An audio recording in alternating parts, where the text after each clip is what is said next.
Vietnam is a land of rich heritage. 14 elements of Vietnamese heritage have been recognized by UNESCO as World Heritage, Intangible Cultural Heritage, or Memories of the World. But much of the work in preservation of this heritage during a period of socio-economic development is due to the works of a foreigner, Catherine Muller-Mary.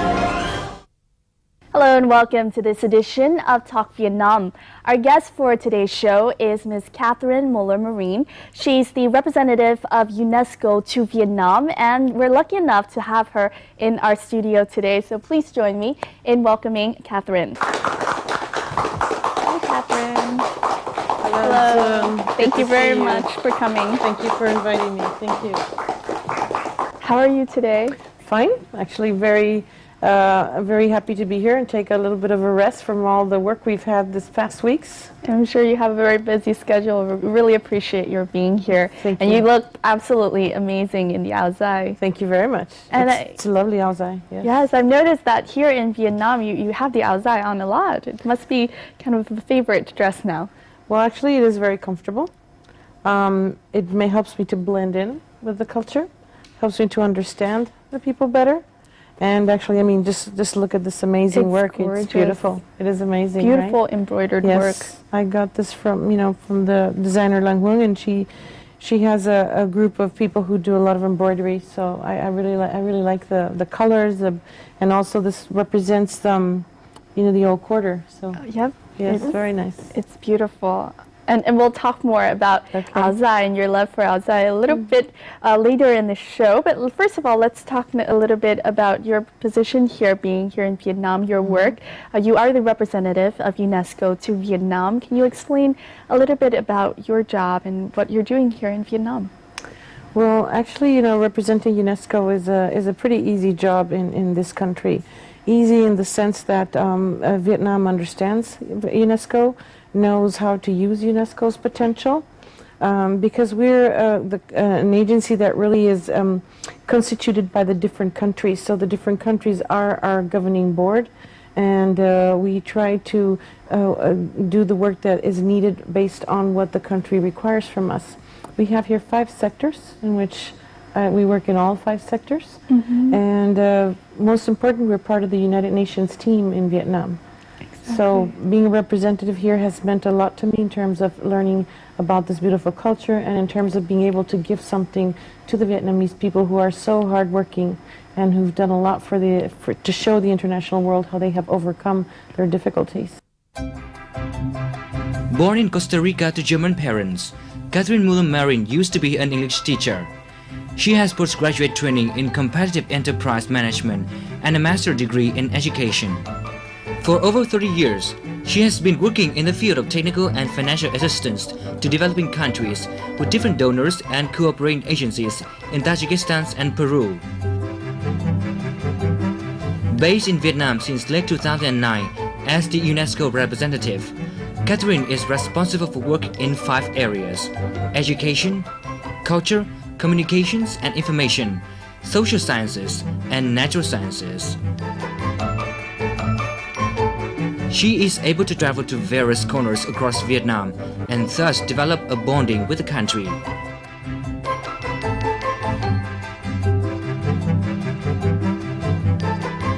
Catherine admits that coming to work in Vietnam was the best decision she has ever made.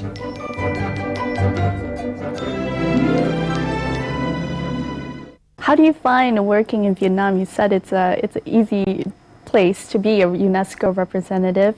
Vietnam is a land full of cultural heritages and a long-standing history. So how do you find it?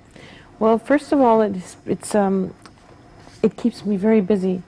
We have activities almost every single weekend, and it's sitting there and watching festivals and watching how the music develops and how the different types of exhibits of the crafts, and going to the villages, and also going to the biosphere reserves, being able to go to the different schools.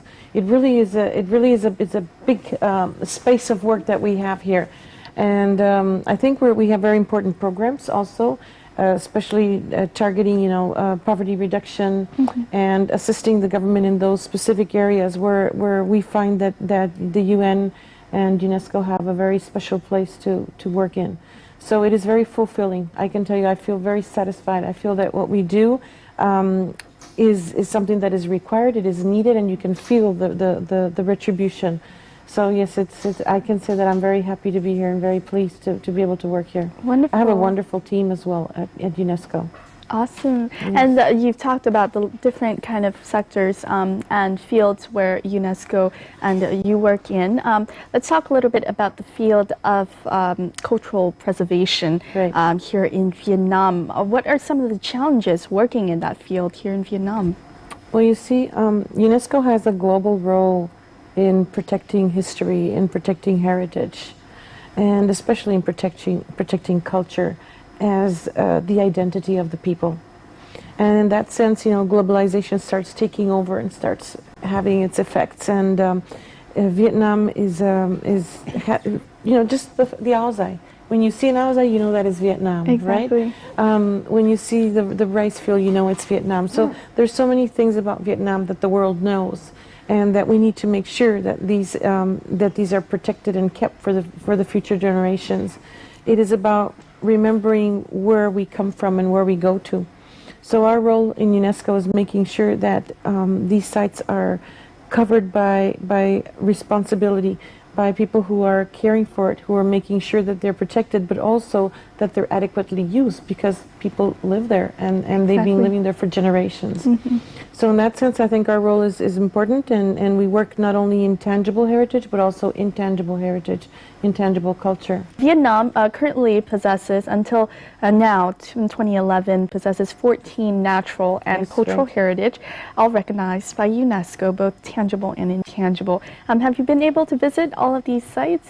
Almost all, yes. Wow, wonderful. I've been all the way from Ha Giang all the way down to Kiên Giang, to Cao Mau, Vung Tau, Cat Tien, and we've been able to visit the different sites, and I think it's important to be there, to live them, because they're all so different, And actually, if you talk about sites, we have different types of sites as well, We have the sites for biodiversity, which are the biosphere reserves.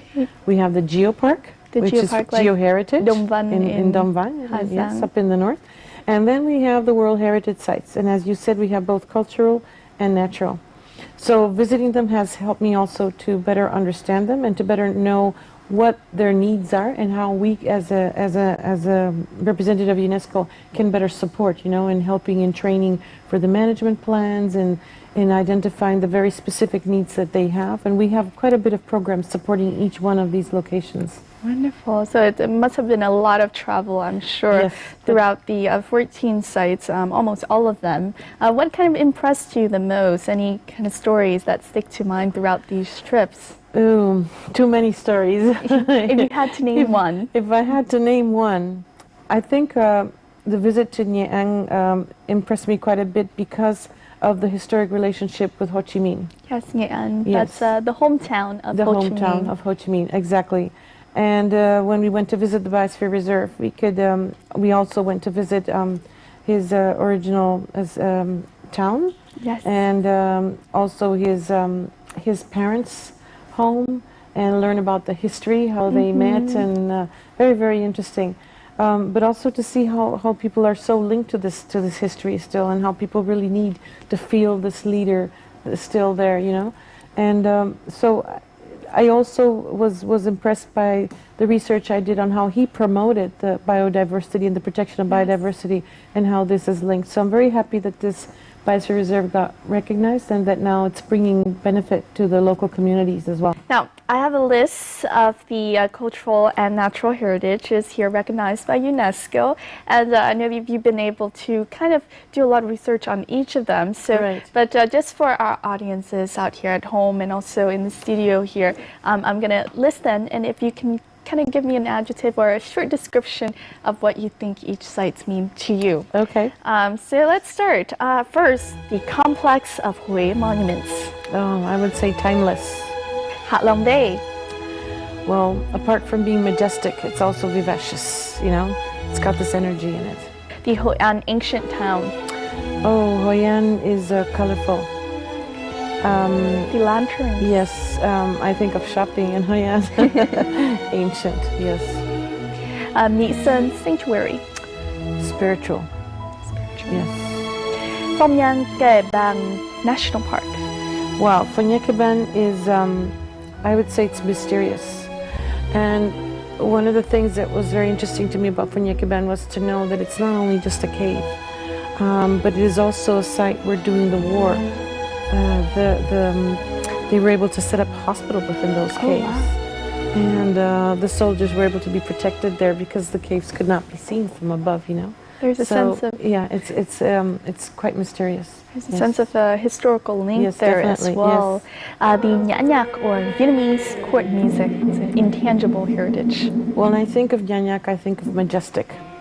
Now the space of gong culture, this has more to do with the Central Highlands. Yes, it's grandiose. The way they have been able to make music out of the gongs and how it relates to each one of the rituals that they celebrate is very interesting. Yes. More into the music now, the Quan Họ Bắc Ninh folk songs, the duet love songs of the northern region of Vietnam. Oh, that brings to my mind the word romantic. It's a lot of, you know, it's very special emotions. And when I've heard these songs, I always have someone translate a little bit what they're singing about. And it's worth knowing what the words are. Ca Chu singing. Kachu, I think about elegant. Yes, the way they dress and the way they behave and the way they play. It's all so like synchronized, so careful, so gentle. Yeah. Back to cultural heritage now, the central sector of the Imperial. I can think of two words. I can think of soulful. I can think of power. The big decisions that were made in that location, yes. Yes, and this is of the Imperial Citadel of Thăng Long, Hanoi. How about the Song Festival of Udon and Sok temples? Oh, wow. Vibrant, very energetic, definitely, yes. Festival. Yes. A lot of atmosphere in there. The Stone Sully records of royal examinations of the Lê and Mac dynasties here in Hanoi, Yes. in Văn Miếu. I can think of a word, scholarly, you know, academic, yes. The Đồng Văn Karst Geopark in Hà Giang. That's spectacular. Have you been there? No, I haven't. You have to go. The pictures alone look Yes. amazing. It's spectacular. It really is. It is worth going, especially if you're standing there at 5 o'clock in the morning, facing those mountains with the mist, the cold weather. It's amazing. It's spectacular. Yes. And it also hosts a big population of ethnic minorities. Yes. Yes. It's rich culture as well. The citadel of the Hồ dynasty in Thanh Hóa. When I think of the citadel, I think of, you know, steadfast, firm throughout so many years.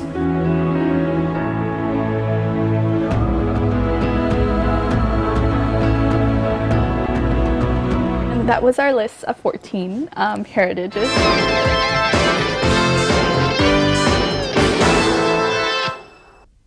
How difficult is it to kind of prepare all the documents for the different heritages to be recognized by UNESCO? It's something that Vietnam really pushes for. Yes, actually, each one of the different nominations is very different from the other. So when you're talking about World Heritage Site, there is, you know, an intergovernmental committee with different countries that makes the final decisions. The same happens for intangible culture, but it is a different committee. The same thing happens for Memory of the World. It is a different group of people. Same thing happens for Biosphere Reserves. We have the Man in Biosphere Committee, and there's a secretariat. So you have each one has a different procedure, but I would say the most common issue among all these is, number one, that the country has to show what the outstanding universal value is. What is so special about this element that is being recognized, or this site that is being recognized? How is the country committing to the preservation? There's a lot of research going on For example, for a World Heritage Site, a nomination file can take over a year to be prepared. The Vietnam Academy of Social Sciences and other institutes are participating quite a bit in doing this research to show, you know, for example, if it's something is historic, how do you prove the validity of what is being presented? This gets sent then to different programs within UNESCO as Secretariat who check that all the items are correctly presented. Exactly. And for example, in relation to biosphere reserves and World Heritage Sites, we also need the agreement of the local community. So there have to be workshops with the local community, and the local community has to sign the agreement that they want the site nominated. Then the different international groups are the ones who make the final decisions. In the case of the heritage sites, UNESCO invites independent institutes who come and do their research. I've tried to make one single explanation, but each procedure is a different procedure. It is not something that is easy to do. As part of the United Nations team, Catherine is committed to assisting Vietnam in UNESCO's 5 sectors: education, culture, communications and information, social sciences, and natural sciences. Protecting heritage is high on the list of priorities. Thus, UNESCO has been a close partner with the Vietnam National Commission for UNESCO and the various ministries and institutions. Trong những năm vừa qua, cái sự hợp tác giữa Ủy ban UNESCO Quốc gia Việt Nam với Văn phòng đại diện UNESCO tại Hà Nội nó rất chất lượng, nó đảm bảo cái tính khoa học, nó đảm bảo cái tính quốc tế, nó đảm bảo cái tính liên kết giữa một tổ chức văn hóa khoa học, giáo dục thế giới của Liên Hợp Quốc rất là có uy tín với lại một đất nước như đất nước Việt Nam chúng ta có hàng ngàn năm văn hiến. Achieving UNESCO recognition is not an easy process, but what's more important is the preservation that follows. Based on the needs of the country, Catherine and her colleagues in the UNESCO office are the driving force to develop programs providing intellectual assistance, development policies, and capacity building and strengthening. And the respect Vietnamese have for UNESCO has made Catherine's demanding job a lot easier. Vietnamese authorities and Vietnamese people are highly appreciating our cooperation in the cultural heritage. The development of UNESCO heritage sites in Vietnam also promotes the cultural tourism in your country, and it brings also more values to the society. For Catherine, UNESCO's broad scope of elements, which are related to people in an intensely cultural country, provide the perfect conditions for her to perform, and therefore she can devote all her efforts to bringing assets of this agency to the country. As she says, UNESCO belongs to Vietnam.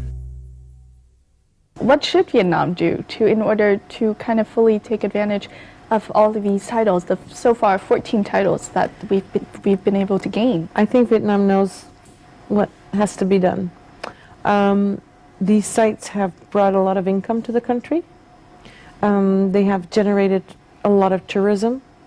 And I see that there is a big effort to try to make sure that the management boards are caring for the sites and are protecting them.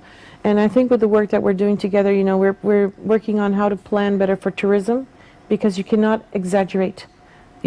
Too much tourism may destroy a site. So you need to make sure that you have the certain amount of tourists that come to the site, but that you can guarantee that the site will continue be able to be used. We also need to make sure that the people who lived in that site, you know, people who were, for example, living in Ha Giang in the geopark, they need to continue living there. They need to continue making a living there. So we're working very hard on all these processes. We have research going on. We have different technical assistance going on supporting the country. But I would say that the leadership of the nominations is with the Vietnam National Commission for UNESCO. They're the ones who really provide the technical orientation on how to present these nominations. And with them we have teamed up. We work very, very close together. We have a new Secretary General for the National Commission with whom we've bonded very well.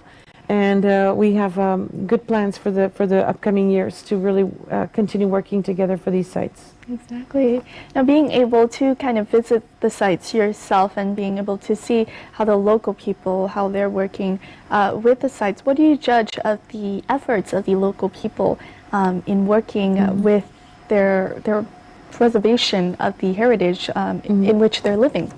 Well, I have been quite happy to see also that the line ministries are being also very responsive to this process. So, for example, when the Kwanhon, the Kachu was recognized, the Minister of Culture already declared some funds and some activities to be carried out with the local communities to ensure continuation, education of the younger generations, research, preservation. So we see also that the Ministry of Natural Resources and Environment is also very concerned, for example, in the protection of Hazan, the geopark. So that is already an asset. And then when you go down to the People's Committee, you can already see how they're really trying to bring programs to these different populations. We also need to work the other way around. We need to hear these local communities and see what their needs are. They used to, for example, practice on using some sort of plants or trees or things which they may have to start using in a different way because they may be destroying them for the longer term. So we need to help them on how to be able to use them and at the same time be able to replace or continue with whatever they're using. We also see programs like bringing the branding of products, for example, to the Biosphere Reserve, the branding of the honey, the branding of the services. That is also another type of income that is not only resulting from tourism. Lots of environmental education for the local communities. We have a project in which we're helping these local communities to make sure that their crafts are original and that they keep the original designs so that we can make sure that Vietnam keeps this uniqueness. What do you think are some of the pressing issues in terms of cultural preservation here in Vietnam?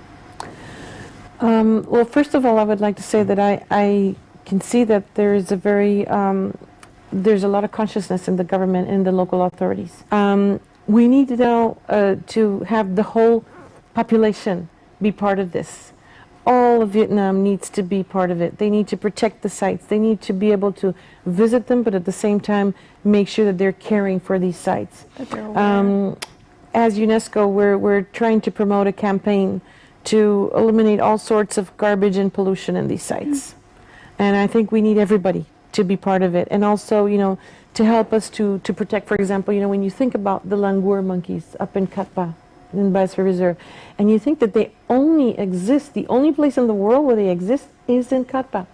And there's only like 60 more monkeys left. And so, now the whole Cat Ba Biosphere Reserve and the island is really conscious of protecting them. We need to make everyone in Vietnam know that they have this precious jewel there and that everybody needs to contribute to that protection. So I think one of the most pressing issues right now is to make sure that we have the whole population conscious of how valuable, what gifts they have, and how they need to ensure that these gifts go throughout generations. In a recent working trip to the Cat Ba archipelago, Catherine paid a visit to the farm of Vu Tien Ching, a local resident in Xuân Đam district. Cultivating this land since it was uninhabited, Ching now has 5.7 hectares of agriculture and forest land to generate income for the family. Natural honey, one of the many specialties in his garden, has been given the Cat Ba Archipelago Biosphere Reserve label due to its excellent quality. Vườn quốc gia Cat Ba là được thế giới công nhận là một trong những khu dự trữ sinh quyển. Thì gia đình nhà tôi cũng mong muốn là sản phẩm của mình nó cũng gắn liền với lại cái khu dự trữ sinh quyển và sau này mình phải khẳng định cái chất lượng cho nó làm sao đó để đảm bảo cho người tiêu dùng người ta biết đến và người ta tin tưởng sử dụng cái sản phẩm của mình. Witnessing the benefits brought about by the branding to local community, Catherine found that this was a good chance for her to understand the situation and develop a better way of promoting the use of the brand. It's good to be able to talk to them and to also understand how they see that they benefit from the branding. What are the areas that they feel that we need to follow up on? All that is still in process of discussion, but at least we during this trip we were made aware of many of these issues, and there's a will of the authorities to discuss and to try to find solutions, yes. In order to achieve this certification, existing sustainable non-polluting economic models have to meet standards of quality, which are internationally known as ISO 14000 and ISO 9000. With the support of UNESCO's Man and Biosphere Committee, the local authority is determined to make this come true. Khi mà có cái mô hình kinh tế ở cái viên đệm này để mà thúc đẩy cái việc này thì người dân có cái đời sống xóa đói giảm nghèo, có cái đời sống thì giảm thiểu cái việc tác động cái môi trường trong vùng lõi. Thì đây là cái đã được các nhà khoa học cũng như là các cái cơ quan quản lý đầu tư quan tâm, và cái mô hình này chúng tôi đang tiếp tục được nhân rộng cho các cái khu các xã vùng đệm. Other successful branding models in Katba also include agricultural produce such as fish source, chicken, oranges, safe vegetables and fruit, as well as green hotels, transport services and ecotourism. Once the use of the brand is systematized, biodiversity conservation and sustainable development are sure to go along mutually supportive paths. We've just seen in this clip here your short visit to Katba Island, the Biosphere Reserve. Can you talk a little bit about this trip? What do you think about the situation here? Katba is one of the biosphere reserves, or 8 biosphere reserves in Vietnam.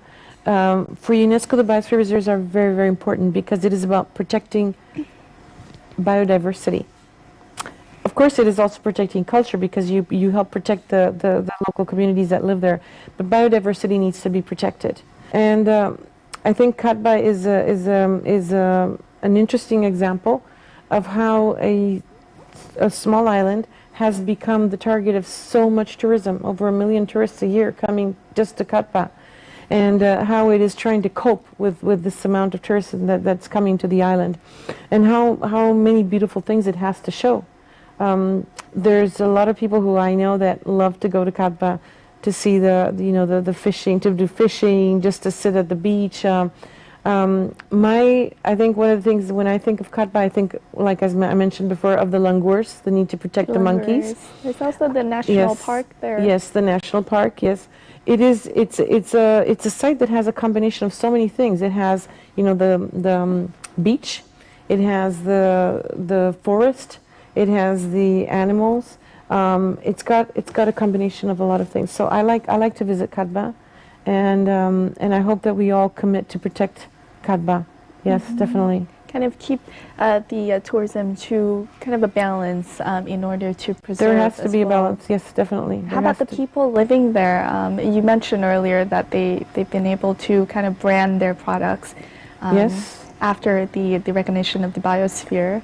Yes, actually, I visited several of the local people who have received these recognitions for the branding. I think what's important to mention about the branding is that it's done against international standards. They're using the ISO 9000 and ISO 14000, and that is important because it's comparing to international standards. Wonderful. The quality of the product.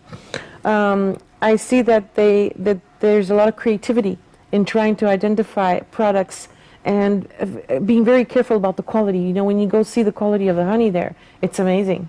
It's just amazing. The quality of the oranges, the quality of the lodges that have been able to receive these recognitions.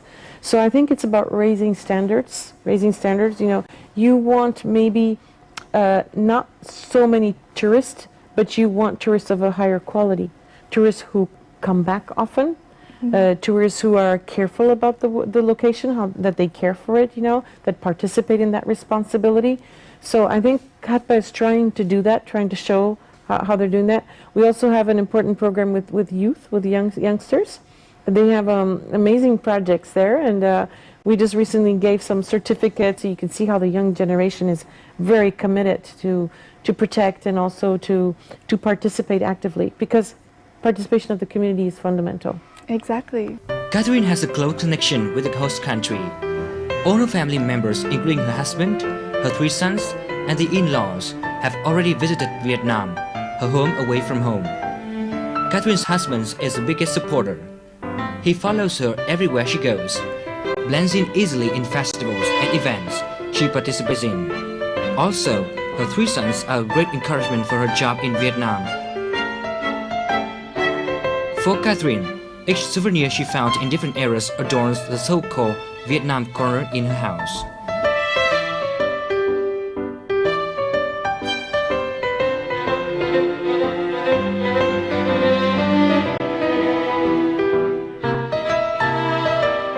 She considers every item a token to recollect the good memories of her trips across Vietnam.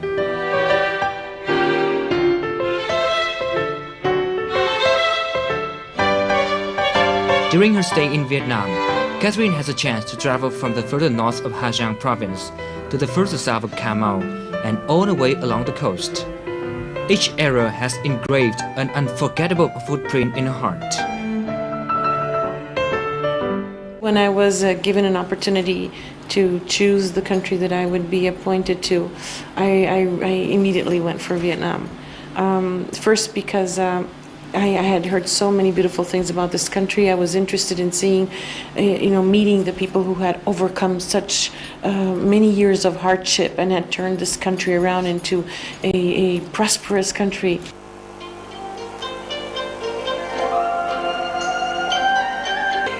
Natural, right? Natural. I think what has maybe impressed me the most is how different Vietnam is from one province to the other, and how many beautiful issues you can see in this country, how many beautiful areas.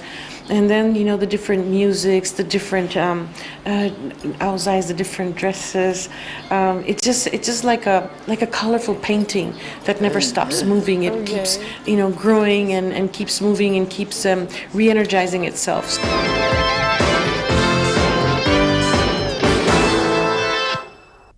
So we just saw in the clip that your husband, as well as your three sons, and your in-laws have been able to visit Vietnam. What do they think? Well, it was very important for my family to visit Vietnam because I wanted them to see what a beautiful place it is and how happy we are living here. And because, we're far away. We're exactly on the other side of the world. And they always said, why can't you come work closer, live closer to us, And I wanted them to understand the reasons of why I want to stay longer in this country. And now that they have all come, they clearly understand it. We had very intense visit, intense because we had so much to show them, so much to see, and such wonderful friends, Our friends were so open, so heartfelt with my family. They were taken in immediately. I heard that you have a Vietnam corner in your house. Yes. Well, actually, I think it's more than one corner, because we made a decision when we moved here that we wouldn't bring furniture. We wanted to buy all our furniture here in Vietnam, which we have done now. But we also have a memory corner. Wherever I travel, I collect little items, We have a lot of the water puppets, which I just simply adore. I just love the water puppets. I love how they communicate and what they represent, the stories that they represent. We have, I love to go to Bà Chăn. Bà Chăn, the yes, ceramic it's terrible. village. Every time I go to Bà Chăn, I come with overweight, But these are all things that are very special from Vietnam, and I'm hoping that whenever I retire and I am back home, that I can have, part of my house will be very Vietnamese. Now, I understand that you also brought something from your home here today to share with the audiences here as well as at home. So, can you show us? Yes, actually, I wanted to share these, show these scarves, which I bought them in Nha Trang in the Biosphere Reserve, and if you see them, it's amazing the quality of the work that has been done. I mean, and I don't think a lot of people really know of these scarves. I really haven't seen many places in Hanoi where they would sell this. Wow! And look at the quality. I mean, look at the work. That's beautiful. And you can see it's still rustic. It's Yes, I love the feel of the fabric. It is. It's. And this is made by the local communities. Yes, local this people. is Thai. The Thai. The Thai. Mm-hmm. Yes. And the patterns are also the very patterns nice. are beautiful. The colors, I like the colors very much because obviously they use very natural. So when I went to visit this biosphere reserve, these are places where a lot of tourists don't necessarily go yet. And so the local communities are, you know, when they saw me coming to visit them, they were just so warm, just so amazingly warm. You felt that they really wanted you to be there, you know, and to show you everything they knew. So they had a lot of dances. I danced with them, and they showed me how to use, you know, the loom. And so I was able to also go inside the houses and see how they live, and you know, when we think of these people, we always tend to think that they are poor. Not all of them feel that way. They have a different lifestyle. They don't necessarily need to live the way we live. Exactly. And I see that the important thing is if they're happy and if they have enough resources to go on. But they don't need to have everything that we have. And I think they should be able to keep that way of lifestyle as well. And you can see how happy they are to be working on these things, the amount of work they put into it, and how pleased they are when somebody comes and buys it from them, directly from them, you know? I thought in the beginning, we talked about your beautiful gown that you have on here, the traditional áo dài of Vietnam. And I understand that you also have a collection of áo dài. Oh, God, yes, I do. How many? I'm not going to tell you the number, but it's a lot. It's a lot. I have different types of áo dài. Áo dài for the summer, áo dài for the winter, áo dài for different parties. I've found that it really helps me a lot to blend in, but it's also very comfortable, you know. And so and it's just they're just all so beautiful. If I could, I would have them all. It's wonderful to see, you know, an expat living here in the country and coming to each of the events as we've seen you, as I've seen you, always in and outside, and it's just wonderful. Actually, when I wear something else, sometimes people say, "What happened to you? Why aren't you wearing an áo dài?" Now you're known as the áo dài lady. I don't have enough yet to go every day with an áo dài, but not every day. Soon. Very good to see you again, my good friend. One of the best friends of Catherine is Lan Hương, a famous áo dài designer in Hanoi. Qua cái đợt đại lễ 15 Thăng Long thì tôi đã được gặp gỡ cũng như là được tiếp xúc và làm việc nhiều với bà Catherine trong một số chương trình, thì tôi mới hiểu rằng để mà sống được với một dân tộc và làm việc và cống hiến cho một dân tộc thì hơn ai hết là phải hiểu cái tâm hồn cũng như là về cái văn hóa mặc. Bởi vì bà Catherine cũng là một phụ nữ như bao người phụ nữ khác trên thế giới. Khi tìm hiểu Việt Nam thì thường là bà rất mong muốn tôn vinh được cái nét đẹp cũng như là cái văn hóa mặc của người phụ nữ Việt Nam. You see what I really like about it? First, the color. It's a beautiful color, but most of all, it's the embroidery. I mean, look at this. Isn't this art? Yes. This is just amazing. Khi mà có dịp để thiết kế cho bà Catherine thì tôi đã lựa chọn chính cái hình ảnh phố cổ Hà Nội, nơi bà Catherine đã được sống, làm việc và cống hiến ở tại Việt Nam, để cũng như là một kỷ niệm của bà đối với một cái kinh thành Thăng Long 1000 năm tuổi.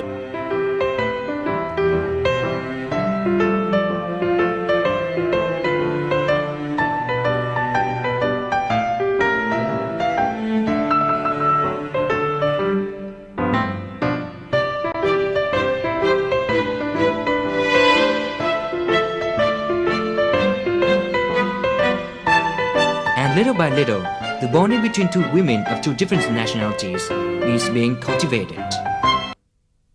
Now, people often see wearing áo dài as something kind of in ceremonies and stuff, and there have been people who say, you know, there's this sense of femininity and very graceful about the áo dài. But there has been a quote that says, outside it might be silk, but inside it's actually steel.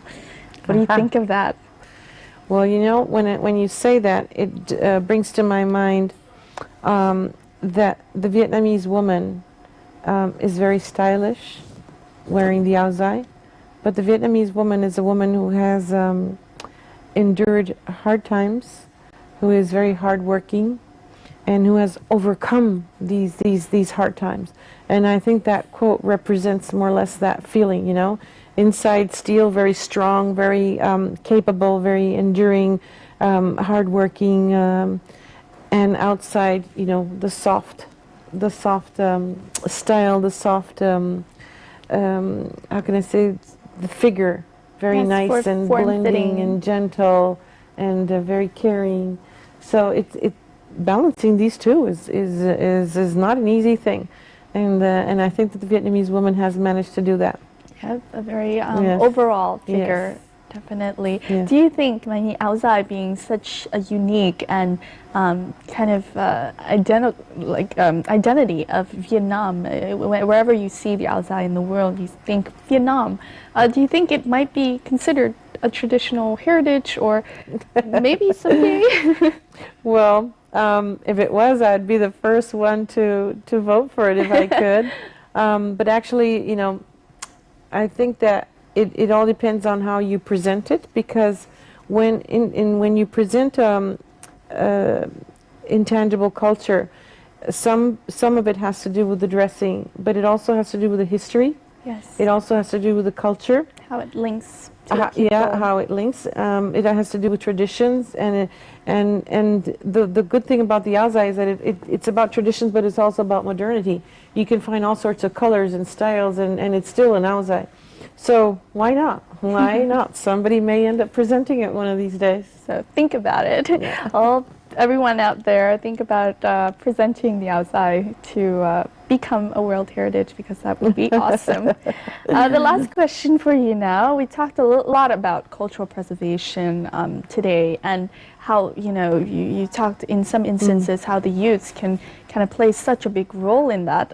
So how can the young people, I mean, we have a lot of youths here sitting in our studio, and I'm sure a lot more watching at home, what can they do to kind of jump into the wagon here, jump into the process of cultural preservation?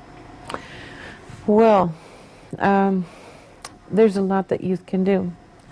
I mean, youth is going to be the governing body of this country and of the rest of the world, and as soon as they continue growing, and so they should try to inform themselves, try to be able to inform, to understand what these sites mean to the different countries, how they contribute, what does biodiversity mean, what can they do in terms of protecting this biodiversity, what can they do in terms of protecting culture, reliving culture. To tell you the truth, this is a country where I sometimes can see a youth watching a festival and watching the whole festival and enjoying it. You don't see that very much in other countries nowadays, you know.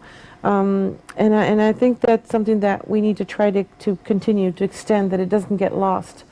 I think youth needs to collaborate in keeping the country clean and make sure that they are an example of picking up and deleting all sorts of garbage and potential pollution.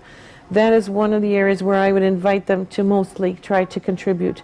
Because when you do that, you already become a protector of whatever you're cleaning up and whatever you're not polluting. So that's very important. Well, thank you very much, Catherine, for joining us here today and sharing your stories with us. And that was it for our edition of Talk Vietnam today. Our guest was Ms. Catherine Muller-Marine. She's the representative of UNESCO to Vietnam. We hope you enjoyed the session, and we'll talk more next time here on Talk Vietnam.